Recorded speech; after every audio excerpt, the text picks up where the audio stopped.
Jana, sjösta etapp í dag mútið Danmörku. Það lítur að svona svekkjandi annan daginn í röð, ekki? Jú, ógeðslega svekkjandi. Bara mjög, sko.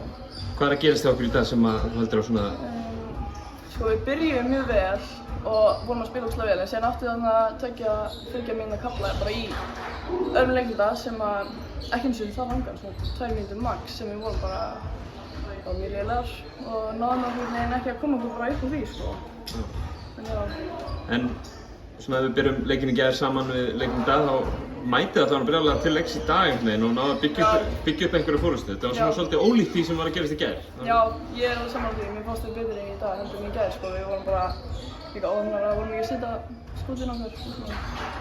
Þannig að þessi leikir náttúrulega reyna að vera betri í dag heldur en í gær og allt það. Sér það einhvers konar svona þróun á liðinu eða hópum? Já, mér finnst það. Alveg algjörlega, sko. Mér fannst við alveg gera allt betur í dag og svo vera yfirvegari og þannig heldur en við vorum í gær. Þið persónulega færð hérna frá 50 villuna ansi ódýra 50 villur í gær og svo er það 5 í dag líka. Erstu svona gróf eða? Já, greinilega. Ég veit ekki alveg hvað ég get gert til að laga þetta, sko, en það er bara, já, óheppni eða eitthvað.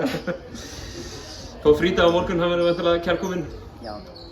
Hvað er gert á? Er væntanlega einhverjum undirbúningi og svona líka fyrir Svíþjóð á 15. ekki? Jú, bara hvíla okkur og síðan fyrir á æfingur og svo kannski gera eitthvað, ég veit það ekki. Hafið eitthvað náðu að skoða sænska liðið? Sko, við þekkjum alveg mikið, meiri hlutan af þessu liði og við spila á móti þeim flestum maður. Þannig að við förum auðvitað bara yfir líka svona set plays og þannig hjá þeim og svo bara gera betur þá, dag. Þakir, Anna og gangi ykkur vel á 50 daginn. Takk.